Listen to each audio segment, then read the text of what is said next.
et monsieur, bonsoir. Ravi de vous retrouver pour votre journal en français de ce soir. Voici les titres.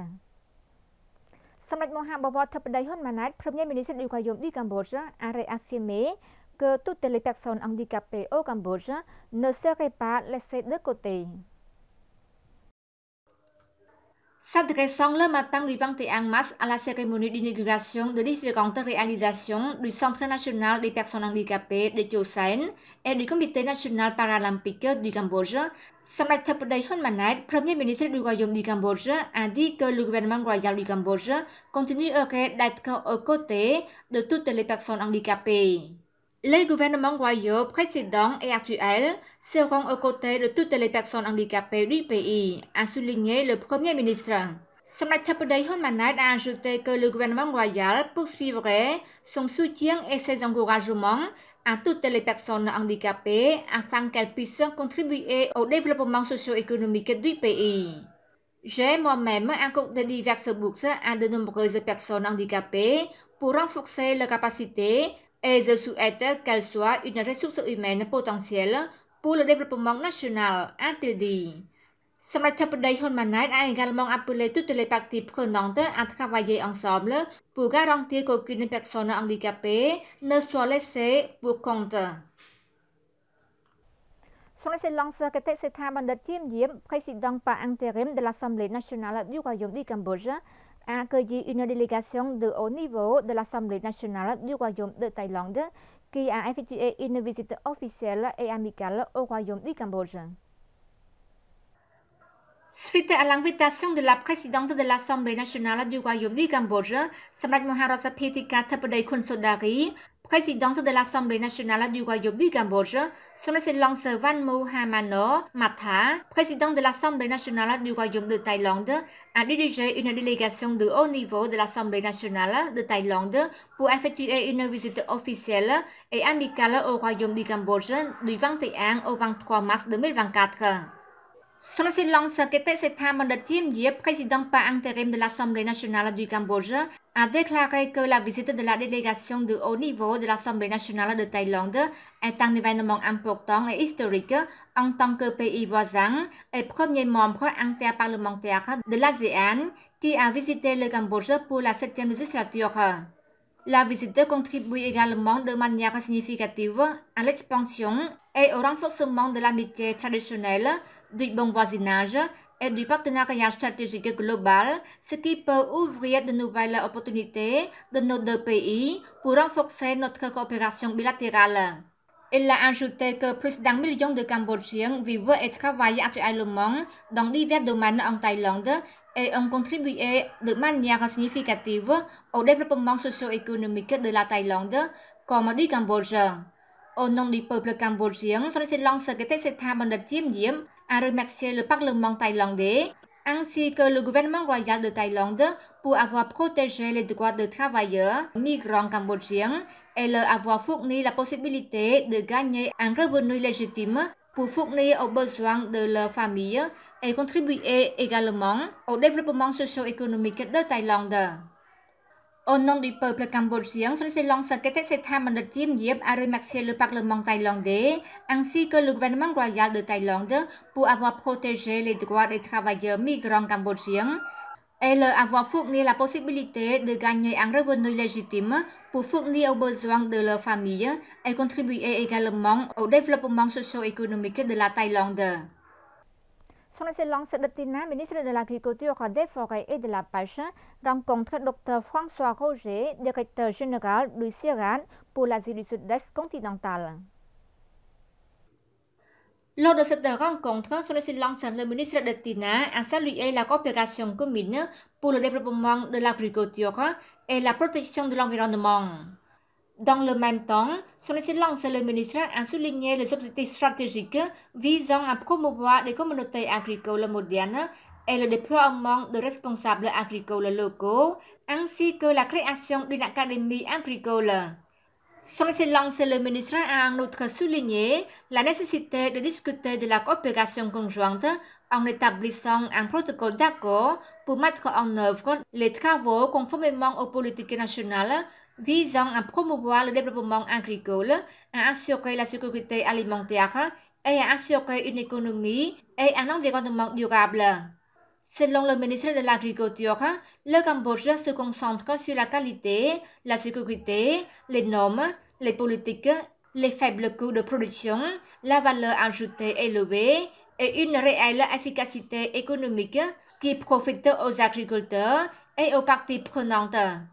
Le ministre a également souligné la nécessité d'une bonne commercialisation des produits tels que le riz, les noix de cajou, le caoutchouc et d'autres produits potentiels que le CIRGAD pour examiner la faisabilité de ces travaux en étudiant tous les aspects de l'efficacité économique.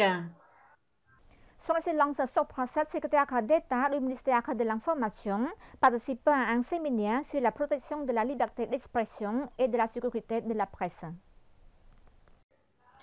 Son Excellence Soprasad, secrétaire d'État du ministère de l'Information, a participé en tant que conférencier au séminaire sur la protection de la liberté de presse et de la sécurité de la presse organisé par l'UNESCO sous le thème « Le rôle des journalistes dans une société démocratique ». En présence de juges, procureurs, avocats, experts juridiques, policiers et journalistes, ce séminaire a pour but de promouvoir la connaissance, la compréhension mutuelle et de partager l'expérience des avocats, des juges et des procureurs conformément au droit national et international. Son Excellence Soprasad a indiqué que selon la Constitution du Royaume du Cambodge, le droit de la liberté d'expression, la liberté de la presse, de la publication et de réunion est pleinement garanti, mais la loi n'autorise personne à porter atteinte à la dignité d'autrui au détriment des intérêts, des coutumes sociales, de l'ordre public et de la sécurité nationale. Il a continué, l'indépendance de la presse au Cambodge est pleinement garantie par la loi sur la presse. Grâce à cette loi, les journalistes et les professionnels des médias au Cambodge remplissent leurs fonctions de manière indépendante, sans ingérence et sans contrainte de diffuser ou de ne pas publier des informations. Son Excellence Soprasad a déclaré qu'en 2020, le ministère de l'Information a créé un groupe d'avocats pour défendre et fournir des conseils juridiques aux journalistes qui se plaignent et qui respectent la loi et l'éthique professionnelle. Depuis 2016, Samdech Techo, ancien Premier ministre, suivi de Samdech Theppaday Hun Manet, Premier ministre du Royaume du Cambodge, organise chaque année une rencontre entre le Premier ministre et les médias afin de renforcer l'esprit des relations étroites entre les dirigeants gouvernementaux et les journalistes au Cambodge. En plus, le ministère de l'Information organise également chaque année un forum éditorial pour échanger des points de vue sur les activités quotidiennes et les préoccupations des médias. Le Japon fournit 76 333 $ américains pour la construction du toit de terrain de basketball en fauteuil roulant à Battambang. L'ambassade du Japon a organisé une cérémonie de signature d'un accord de subvention pour un projet culturel à petite échelle pour la construction d'un toit sur le terrain de basketball en fauteuil roulant dans la province de Battambang, en présence de son Excellence Ueno Atsushi, ambassadeur du Japon auprès du Cambodge, et Madame Sisuvat Koniret, présidente de la Fédération cambodgienne de basketball en fauteuil roulant, CWBF. Son Excellence Ueno Atsushi, ambassadeur du Japon auprès du Royaume du Cambodge, a déclaré que cette subvention culturelle à petite échelle soutient les autorités locales et les organisations non gouvernementales dans la mise en œuvre de projets qui contribuent directement à promouvoir les activités culturelles, sportives et l'enseignement supérieur, ainsi que la subvention du patrimoine culturel dans les pays en développement. Pour le projet que nous avons signé aujourd'hui, le gouvernement japonais a fourni 76 333 $ américains à la Fédération cambodgienne de basketball en fauteuil roulant, CWBF, pour la construction d'un toit du terrain de basketball en fauteuil roulant situé au centre provincial de réhabilitation de Battambang. Son Excellence l'ambassadeur a déclaré qu'en raison du manque de toit, les joueurs de basketball en fauteuil roulant ont moins de temps pour s'entraîner car ils ne peuvent pas s'entraîner en plein soleil, sous la pluie ou dans l'obscurité. Cependant, une fois le tour terminé, nous espérons que les athlètes pourront pratiquer le basketball à tout moment et que l'équipe de basketball en fauteuil roulant pourra obtenir de meilleurs résultats lors des futures compétitions internationales. Plus de 10 000 touristes admirent le phénomène de l'équinoxe au temple d'Angkor Wat. Selon l'autorité nationale Apsara, plus de 10 000 touristes nationaux et internationaux se sont rassemblés le matin du 21 mars au temple d'Angkor Wat, dans la province de Siem Reap, pour admirer et prendre des photos de l'équinoxe, un phénomène naturel lorsque le soleil se lève sur la tour centrale du temple.